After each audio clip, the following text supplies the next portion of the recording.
Hello there, you little demons. Jules here for WhatCulture.com, back again with another episode of the awesomely named and awfully hosted Choose Your Own Adventure, the weekly medieval themed format where I, the Crown Jules of WhatCulture.com, take a list chosen by you. Yes, you, the person who is wearing a very, very shiny top today. No, it's not me just going into a new fashion trend. I'm about to go for a run after I've finished shooting this, so I get to wear the coolest, most uncoolest thing in the world. Yay. Yes, you get to decide what list I dole out to you each and every week. And this week we have none other to thank than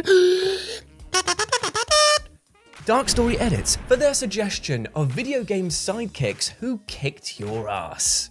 Now, generally speaking, a sidekick is supposed to help you kick other people's asses while still letting you take most of the credit. Above all else, they're not meant to flip things around and start fighting you. But alas, it happens sometimes. And even scarier than your best friend stabbing you in the back is when they do so with such force that it comes through the other side and you're just like, bloody hell, is that my spine? You're hard, mate. And it's quite embarrassing to say the least. But let's have a chat about them. As I'm Jules, this is WhatCulture.com, and these are 8 video game sidekicks who kicked your ass. And you know the drill by now. Put your suggestions for next week's episode down in the comment section below. And now let's go on with this list, shall we? Yes. Also, there are some spoilers for Star Wars Jedi Survivor and Little Nightmares 2 in here. So you have been warned. Number 8, Bode Akuna, Star Wars Jedi Survivor.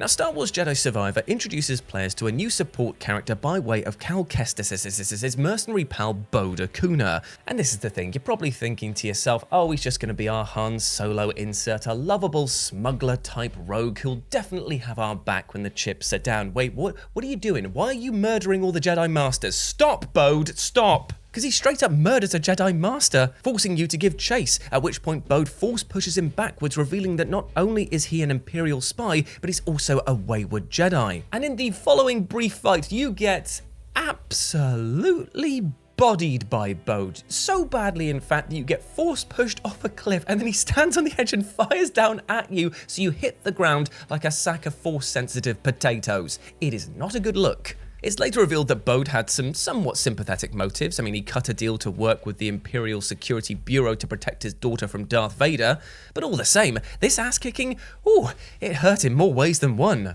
And even when you do kill Bode at the end of the game, it is not even remotely satisfying. It's just sad is what it is. But I guess you could say, come here, things didn't bode well for him. Number 7, Julius Little, Saints Row 2006.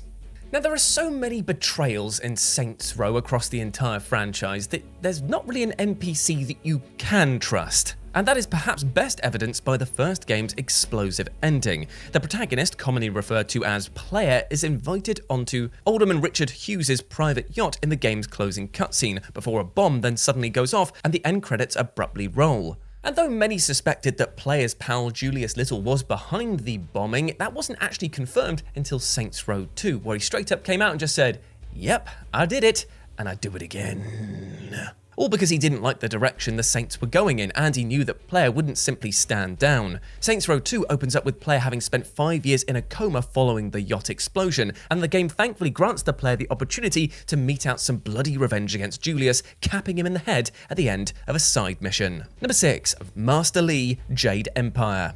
Now, sidekick ass-kickings aren't as flabbergastingly potent as they are here in Jade Empire, because once you defeat what you believe to be the big evil of the game, your best mate, your actual master, Master Li, turns around and goes, sorry, pal, bye-bye. Boosh. To say that he merely kicked your ass is to rather undersell what the crusty, duplicitous git did. He straight up murderizes you, takes your wares, and installs himself as the new emperor. Nobody ever suspects the old guy in the corner, no matter how wise he might seem, and so it's hard not to give Lee a begrudging amount of credit for pulling off such a brilliantly simple ruse. But as we all know, death isn't the end here, it's more of just an inconvenience in Jade Empire, so when you do finally confront him, oh boy is it a showdown for the ages. But still, as mid-game rug pulls go, this is pretty much the best. Number 5, Vladimir LM, Max Payne 2, The Fall of Max Payne. I tell you one thing, my friends, if you are in a video game, you best not be in a Max Payne one, and if you are, unfortunately, then you should in no way ever be an acquaintance of Max Payne himself, because, spoiler alert, you're gonna die, or you're gonna betray him, or you're gonna betray him and then die. It is not a good run. And such is the case of Vladimir LM, who is a relatively minor character who nevertheless enters into a partnership with Max, exchanging information, weapons, and so on. In the sequel, however, Lem has a much larger role, where it's eventually revealed that this otherwise charming Russian mobster has become an over-ambitious tyrant with designs of controlling New York's entire criminal underbelly. And eventually, this leads to Lem attempting to kill Max in order to tie up loose ends by straight up shooting him in the head and leaving him for dead. But Lem, you absolute idiot, what were you thinking? Shooting Max in the head isn't going to put him down for good. He's got painkillers in his back pocket, and as we all know, painkillers take bullets at your brain. I don't feel like that's a sentence that I should be saying on the internet because somebody might actually believe that's true. It's not true, by the way. Soon enough, Max gets back on his feet with some help from lover Mona Sachs and readily storms his former pal's compound for a final showdown, where after much overblown heroic bloodshed, he finally takes the guy out. Number 4, Zeke Dunbar, Infamous.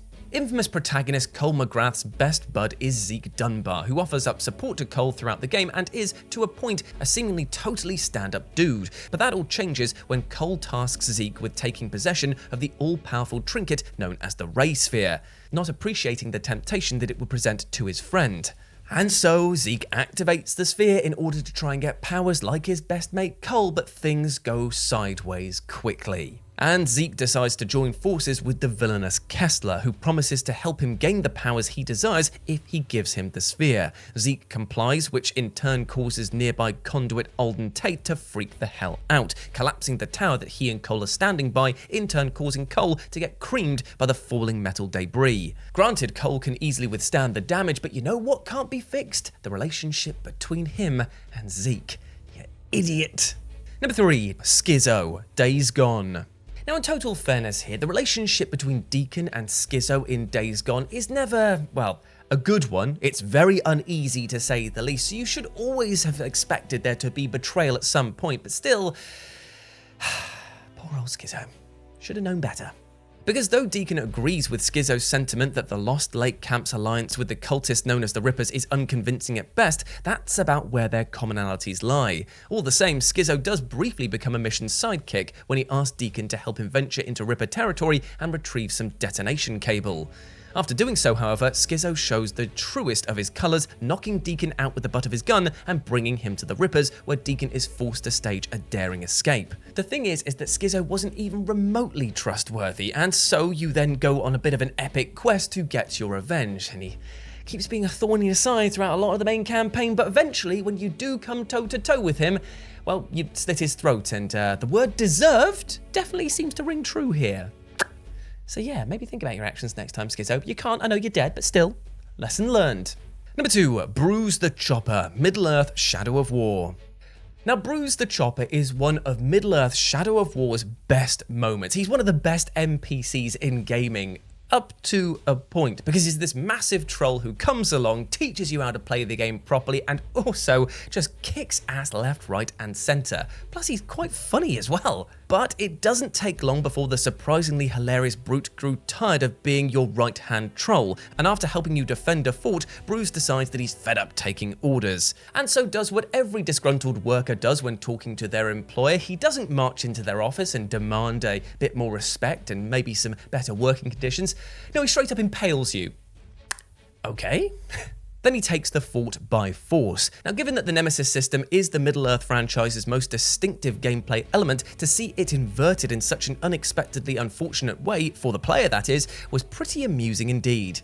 And I mean, you can't fault the guy. Bruce just wanted his own fort. I mean, we all want that in life, don't we, really? But maybe he was a bit impatient and a bit stabby about things. If he'd gone about it a different way, maybe set up a leasehold or something like that from it, maybe things would have worked out fine, but no. Go through the back, use you as a flag. Sends a message, but not the right one. And number 1, 6, Little Nightmares 2. Now, in a neat twist, the original protagonist from Little Nightmares 6 comes back in the sequel as the player character Mono's sidekick. Ooh, aren't things great? Aren't things fantastic? Nope, nope, nope. But this leads to a rather wayward betrayal at the very end of the game, where as the pair are fleeing from a giant mound of flesh, Six decides to let go of Mono's hand rather than help him climb up to a refuge point. Six escapes through a TV portal, leaving Mono trapped and surrounded by the fleshy mass. Over time, he grows taller and eventually takes on the appearance of the Thin Man, the terrifying villain who's been pursuing both Mono and Six throughout the entire game. So just to recap here, Six didn't just betray Mono, she turned him into a monstrous antagonist. That is all kinds of messed up. And with the third game recently confirmed to be in the works for a 2024 release, we evidently haven't got long to wait to see what happens next.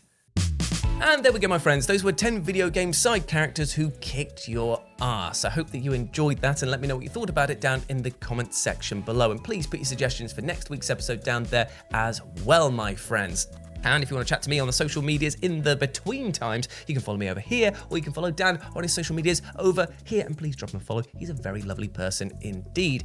But before I go, I just want to say one thing. Sometimes in life it can feel like we're kicking our own asses mentally. And you know what? We don't deserve that. You, my friend, listening to this video, you are a good person. You deserve love, happiness, and success. We all do as human beings, all right? And I know I've said that a million times before, but I need you to hear it every single chance that you can. Because some people are just way too hard on themselves. You don't deserve that. Forgive yourself for mistakes that you made in the past, learn from them, and try not to make them again. That's all you can do in this life, to try and live a healthy and happy one. And that's all I want for you, all right? So treat yourself with that respect you deserve. As always, I've been Jules. You have been awesome. Never forget that, and I'll speak to you soon. Bye.